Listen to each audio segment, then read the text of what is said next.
मेरी मम्मा के चैनल को सब्सक्राइब करिए, वीडियो को लाइक करिए और अपना प्यारा कमेंट करना ना भूलिएगा। चुटकी भर से नूरा मांग भैले बाबा, चुनरी भैले अनमोल हो।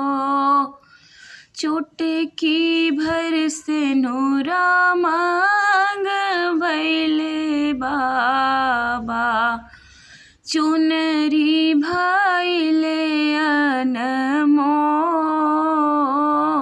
हो।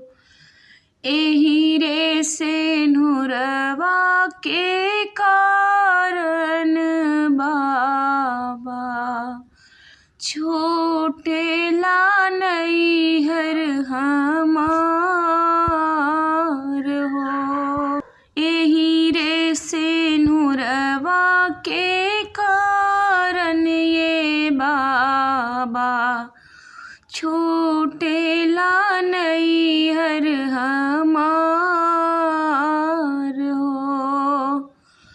अम्मा कहली बेटी नित्य उठी अइहा, बाबा कहले छव मास हो। अम्मा कहली बेटी नित्य उठी अइहा, बाबा कहले छव मास हो। भैया कहले बहिनी काज परोजन, भाभी कहली कवन काम हो। भैया कहले बहिनी काज परोजन,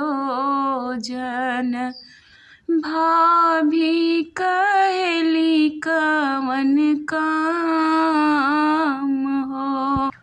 बाबा जी देवले नियन धन सोनवा, अम्मा देली लहरा पटोरी हो। भैया मोरा देवले नी पढ़ल सुगनवा, भाभी देली चूनर लाल हो। भैया मोरा देवेले पढ़ल सुगनवा, भाभी देली चूनर लाल हो। बाबा के दिहल धना छवा मास खइबै, फटी जइहे लहरा पटोरी हो। भैया के दिहल सुगना एक दिन उड़ी है, भाभी के चुनर धूमिल हो। भैया के दिहल सुगना एक दिन उड़ी है, भाभी के चुनर धूमिल हो।